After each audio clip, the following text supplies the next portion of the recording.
Deuxième exercice. Donc, on est dans R2, on considère deux formes linéaires F1 et F2 qui nous sont fournies donc, par leur expression analytique. Et on nous demande d'une part de démontrer que la famille F1, F2, qu'on appelle F, est une base du dual. Alors, ça a bien un sens dans la mesure où, clairement, F1 et F2 sont des formes linéaires, on en a deux, le dual est de dimension 2, donc ça a un sens de dire que F serait une base du dual. Et on nous demande de trouver une base de R2 dont la dual soit justement la base F. Donc je vais reprendre le cours pour qu'on voit les éléments qui nous permettent de répondre. Alors d'après le cours, le résultat donc, qui est ici, on sait que si on a une base du dual, disons phi 1, etc., phi n, donc les phi sont des formes linéaires, eh bien, donc on appelle F cette famille, on sait qu'il existe une unique base de E dont la dual soit justement la famille F. Donc dans l'exercice qu'on a à résoudre, justement, on doit trouver une telle base qui s'appelle donc une antiduale. Alors on aura aussi besoin d'autre chose que je précise maintenant.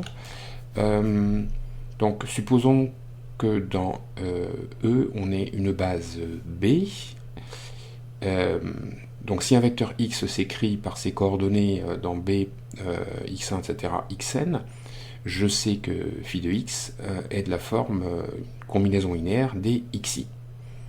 Alors les coefficients de cette combinaison linéaire, je vais les placer donc dans une matrice ligne que je vais appeler M. Et alors à ce moment-là, on peut démontrer très facilement ce résultat-ci, à savoir que eh bien, les coordonnées de phi dans la duale de B, ça a bien un sens, hein, c'est les coordonnées d'une forme linéaire dans une base du dual, eh bien c'est tout simplement la matrice transposée de M. Autrement dit, c'est la matrice dont les matrices colonnes, dont les différents éléments sont A1, A2, etc., AN.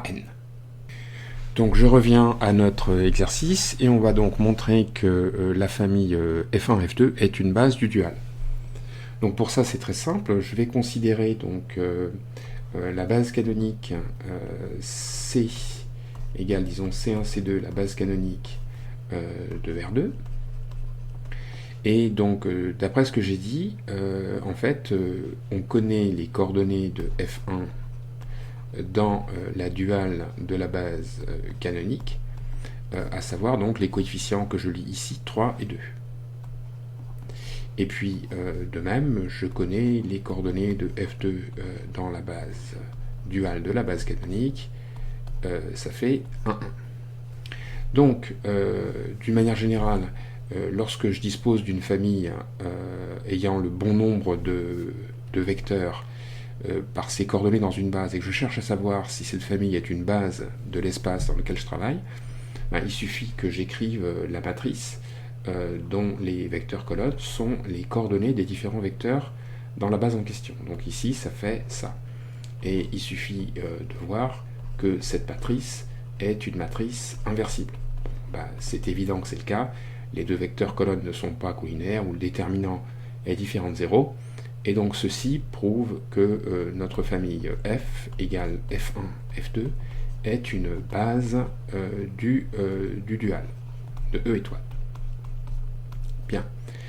Maintenant, on va chercher donc la base B dont la duale est F. Alors, on cherche donc, cette base B, donc elle est formée de deux vecteurs que je vais appeler, disons, E1 et E2. Donc E1, bah, c'est un vecteur de R2, donc je vais tout simplement dire qu'il a comme coordonnées dans la base canonique AB, et puis de même pour E2, il a comme coordonnées dans la base canonique CD. Et en fait, bon, il suffit juste que je traduise que la duale de B, c'est F. Donc ça veut dire quoi? Bah, ça veut dire par exemple que F1 de E1, ça fait 1. Et puis, toujours pour en rester avec E1, ça veut dire que F2 de E1 est égal à 0. Et puis, pour travailler avec E2, F1 de E2, ça fait 0. Et F2 de E2, ça fait 1. Donc, lorsque je traduis ça, donc F1 de E1, eh bien, je peux le calculer, puisque j'ai E1 et F1. Donc, ça me fait 3A plus 2B égale 1. Et puis, F1 de E2, donc ça nous fait 0, donc E2 c'est CD, donc ça nous fait 3C plus 2D égale 0. Et puis de même, F2 de E1, ça fait donc F2 de E1, ça fait, je remplace donc par A et B dans F2, donc ça nous fait A plus B est égal à 0. Et puis F2 de E2, donc F2 de E2, ça fait donc C plus D qui vaut 1. Voilà. Donc j'ai un système que je pourrais résoudre sans difficulté. Hein. Les deux premières lignes me permettent de trouver C et D. Et les deux dernières lignes, la première et la troisième me permettent de trouver A et B, et la deuxième et la quatrième de trouver C et D. En fait, je vais m'y prendre autrement, parce que je vois que j'ai en fait les mêmes relations dans le membre de gauche, il n'y a que les membres de droite qui diffèrent. Donc par exemple, 3A plus 2B égale 1, et 3C plus 2D égale 0, je peux le traduire, je peux le voir comme un produit ligne par colonne. Donc, c'est la ligne 3,2 multipliée par la colonne, donc AB.